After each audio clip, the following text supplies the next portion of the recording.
Jemi rikthyer në këtë transmetim të drejtë për drejtë këtu tek programi i mëngjesit në Radio Kosovë, nderuar miq.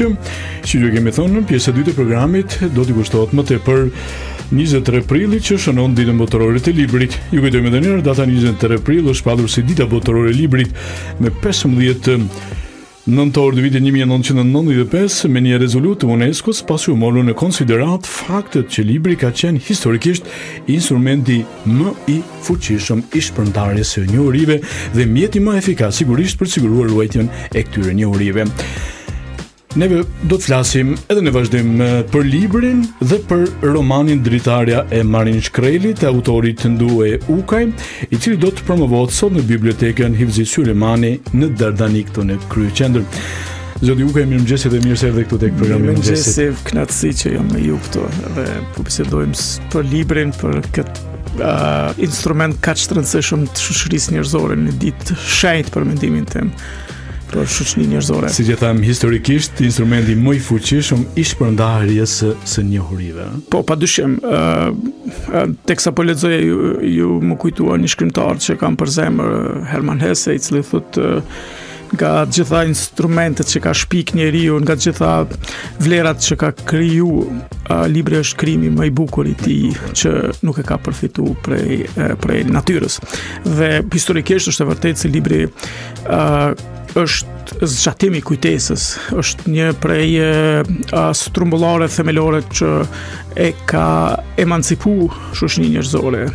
Libri në vetvete ka fuqi që të humanizojë jetën njerëzore, që të përndrit njeriu, që të zgjeroj kapacitetet të menduar i tij dhe para së gjitha që ta bëjë ato taft ta njohë tjetrin, të luftoj për lirinë e tij. Libri gjithmonë ka qenë bashkëtar e njerëzve që kanë dashur lirinë e vërtet, lirinë e një mend, lirinë në dimensionet e saj esenciale, në dimensionet e saj natyrale, më pëlqen mua ta them. Dhe nëse e kontekstualizojmë rëndësinë e librit në realitetet tona shqiptare, mund të themi po ashtu se historia e identitetit tonë, historia e kulturës tonë, ajo çfarë ne na tipologjizon, na karakterizon si shqiptar është e lidhur organikisht me librin, ndonse në pushtimin në studime, libri prej formulës pagëzimit dhe librit parë të John Buzukut deri te dy titan të mëdhenj të kohës tonë, Ismail Kadare, Ibrahim Rugova, ishte si themi udhëndriçuesi kryesor i rrugëve shqiptare dhe dy lëvizjet tona kryesore për liri, pavarësi, janë krijuar, janë formuar dhe janë mirëmbajtur nga njerëz të librit Rilindja Kombëtare Shqiptare që prodhoi shtetin e parë shqiptar dhe Lidhja Shkrimtare e Kosovës që prodhoi shtetin e Kosovës. Për të patur libra të mirë duhen edhe shkrimtarë të mirë, por shqiptare nuk ka munguar në këtë drejtim. Jo, natyrisht ne kemi shkrimtarë shumë të mirë, ne kemi pas shkrimtarë shumë të mirë në çdo epokë. Paralelisht me rrjedhat sociale, shoqërore, shpesh edhe letërsia, po te ne letërsia ka ecë edhe para rrjedhave shoqërore, është kthyer në një lloj platforme të përbashkimit shqiptarëve, është kthyer në një lloj udhëndriçuese edhe në kohë të errta kur mungonte gjithçka, mungonte liria. Le të kujtojmë vitet e 90 kur ne bënim një lloj jete tinzare për shkak të represionit, dhunës. Librin e kishim instrument kryesor për të mbijetuar. Ibrahim Rugova thoshte, ata i kanë armët, ne i kemi fjalët. Kur thoshte fjalët, kishte të vërtetat e fjalëve, të vërtetat e librave, sepse të vërtetat që transmetojnë librat, këtë rast librat e letërsisë janë të vërtet dukshme dhe më të vërteta se çdo e vërtet tjetër. Ne nga njerë dukemi kështu si shoqëri e përhumbur për shkak se kemi kaluar në për krizat mëdha dhe liria na ka sjell, domethënë për një moment ne kur jemi zgjuar në 99-ën dhe kemi pasur një jetë ka shumë rrugë, jo vetëm një siç na diktonte regjimi të dhuna, atëherë natyrisht se kemi kërkuar të fitojmë edhe kohën e humbur dhe është dukur një ngarendje tepër e madhe pas kohës së humbur dhe duket nganjëherë sikur libri letërsia kanë mbetur në periferi të jetës. Por megjithatë unë besoj edhe në realitetet sot me letërsia shqipe ka shkrimtar të mirë. Kemi libra të mirë dhe shkrimtar të mirë nëse e bën krahasime me këto kolose që po mendoj. Po, padyshim letërsia shqipe që krijohet sot kudo hapësira shqiptare ka autor fantastik. Ndoshta se sot nuk është dita që të bëjmë kritika, po është dita që të flasim me afirmitet për librin dhe autorët, po megjithatë ndoshta duhet të thotë një gjë se këto vite të lirisë kanë sjellë një lloj paragjykimi dhe një farë lloj kritike për vetveten, më thënë, ne paragjykojmë letërsinë tonë para se ta lexojmë. E paragjykojmë. Kur një gjë e paragjykon, natyrisht nuk mund ta njesh, kjo është e vërtet ontologjike, nuk mund ta njesh asnjë dukuri të jetës pa ku nëse i qasësh me paragjykime dhe letërsia e sotme që krijohet këtu. Por edhe na pse kemi libra të mirë, që kemi shkrimtar të mirë, poezi të mirë. Dhe kjo pastaj po. Pra çikojmë duhet të lexojmë ne. Patjetër, do të thënë me përmbajtjen. Nuk mund gjykosh për diçka që se ke të qartë, se ke të njohur, se ke, më thënë, ka pastaj ndoshta edhe faktori dytë. Dakord me juve zoti Ukej që thonë gjithkush po shkruan libra në këtë kohë ose po shkruan poezi. Ky është një çështje e gabuar. Është një çështje e gabuar, unë besoj këto e kanë mundësuar ndoshta edhe këto rrjetet sociale shumë fishimi i mundësive për të komunikuar njerëz të medimet publike, cilat pastaj nganjëherë duken të pamshirshme. Le të kujtojmë gjykimet e Umberto Ecos për këtë kategori, domethënë, edhe kjo shtresa që do përmend ju. Nuk e di pse, po ushqen një farë lloj ndjesi negative për shkrimin, për shkrimtarët, edhe flet me përçmim për vetveten. Domethënë ne duhet të kuptojmë se letërsia na ndihmon ta njohim vetveten dhe nuk ka veprimtari tjetër njerëzore që ndihmon për të kuptuar vetveten, sepse letërsia është gjua një populli, është arkeologjia shpirtërore e tij, është antropologjia shpirtërore e tij, dhe për të njohur vetveten dhe identitetin ton ne duhet të njohim letërsinë tonë. Më lejani ta them edhe këtë, nuk mund ta njohim tjetrin pa e njohur vetveten. Është keqkuptimi më i madh ose përçmimi më i madh që i bëjmë vetes nëse mendojmë se ne mund ta duam ta zëm më shumë një letërsi që krijohet në Vjenë ose në Berlin ose në Rom, se letërsinë që e zhvillojmë ne është rrjedhojë, shkak pasojë e gjendjeve tona shpirtërore, mjedisit etik social në cilin jetojmë, e rikthejt temave historike, zhvillon kujtesën, zhvillon të bukurën e realiteteve tona, peizazheve tona.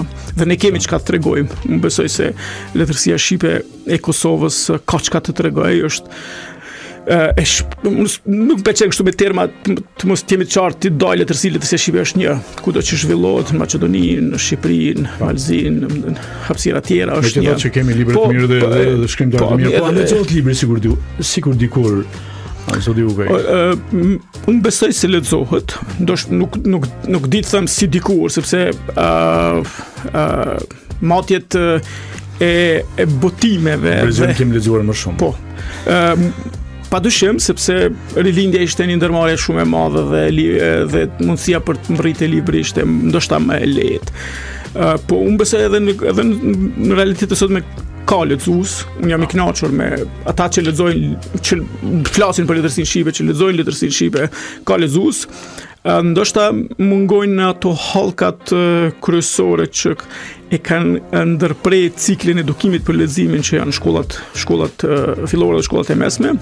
Ne si shoqëri kemi përgjegjësinë, duhet të jetë ndërgjegjësinë tonë që të punojmë më shumë me këto shtresa, me këto breza, sepse kultura e leximit ngjizet e formsohet në këto breza.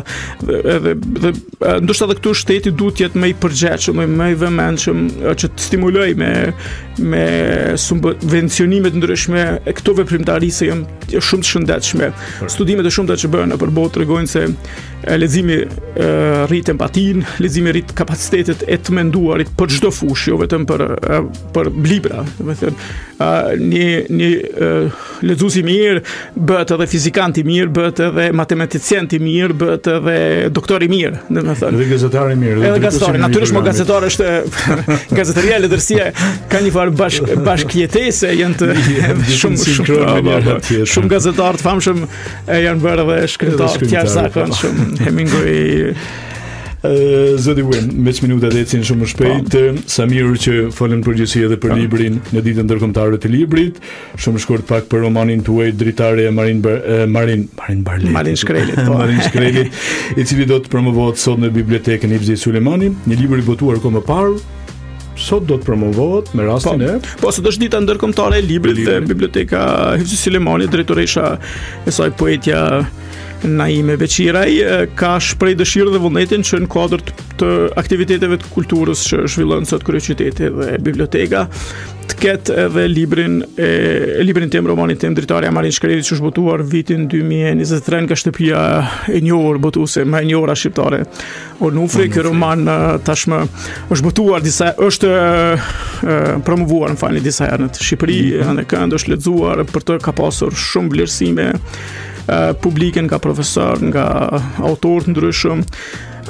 Dhe sot bashkë me nxënësit maturantët e British School of Kosovo dhe me shkrimtarë studiues do të hapim Dritaren e Marin Shkrelit, shohim çfarë ka brenda, dhe besoj se lexuesit e Kosovës, lexuesit sidomos të realitetit ton, kanë arsye që të hapin Dritaren e Marin Shkrelit, sepse ose të shohin përmes Dritares Marin Shkrelit, sepse Dritare e Marin Shkrelit është një roman që përshkon jetën e njeriu të Kosovës që nga marsi i trisht i vitit 1989, kur fillon të shpërbet ajo krijesa e përbashkët quaj Jugosllavi dhe përfundon në vitin 2019, ku heroi i këtij romani shet turma njerëzish pa ambasadave dhe kujton djalin e tij të ikur në Gjermani. Në linjat e rrëfimit ka gjithçka nga ajo jetë që kemi jetuar, duke filluar prej jetës tinës, jetës paralele, dhunës brutale që ushtronte Serbia mbi qenjen tonë, mbi njerëzit tonë, dhe personazhi Marin Barleti në 2019 Marin Shkreli. Bravo. Të trantova. Marin Shkreli gjën një blok të shënimeve të tij, të cilën nuk e ka shfletuar që nga mbarimi i luftës, dhe aty sheh se ka filluar të harroj luftën, dhe kjo ndjesi të merren. Prandaj dëshiron të kujtoj. Dhe ky libër, ky roman është për kujtesën kundër harresës. Është kundër harresës sepse historia njerëzore tregon sa herë popujt harrojnë, gabimet mund të shkaktojnë pasoja tepër të rënda ose fatale. Dhe romani është një dritare që i mundson lexuesve të shohin vërtet çfarë ka ndodhur në Kosovë në të rritë dekada. I përmendë këto British School of Kosovo maturantët, por kush do të flasin për librin? Do të flas profesori Anton Berisha, profesori Fakultetit Filologjisë, Adel Ulluli, shkrimtar, sekretari i Institutit Arbanxhek, dhe Rezar Tamolina, një doktorant e re dhe studiuese që ka shkruar një esej shumë bukur për këtë roman. Sa do donim të kemi hapësirë më tepër për diskutuar ku ka më mirë se sa për librin sot në ditën botërore të librit. Zoti juaj, faleminderit që ishe pjesë e programit mëngjesit këtu në Radio Kosovë, para që diskutuam për librin dhe impaktin e librit përgjithësi tek shoqëritë në botë, por edhe për promovimin e romanit tuaj sot në bibliotekën Hifzi Sulemani. Gjithmonë është kënaqësi të flasim për librin, dhe gjithmonë e vlerësoj dhe afirmoj median sa herë ju kushton rëndësi këtyre aktiviteteve dhe rëndësisë që ka libri. Ne kemi nevojë të flasim për librin sepse është oksigjeni më i mirë. Për librin kemi nevojë, ne për leximin, për librin kemi nevojë si për ajrin, si për diellin, si për ujin e pastër. Libri është, po e bëri përsëritim, është forma më e mirë që e nxit emancipimin shoqëror. Dhe ne kemi nevojë për ta. Sigurisht jam dakord me këtë konstatimin tuaj. Faleminderit edhe një herë. Kënaqësi, faleminderit. Faleminderit me në studio të nderuar miq, Ndue Ukaj, shkrimtar, folëm pak për librin në ditën ndërkombëtare të librit, dhe si dhe për promovimin e romanit Dritaria e Marin Shkrelit sot në bibliotekën Hifzi Sulemani.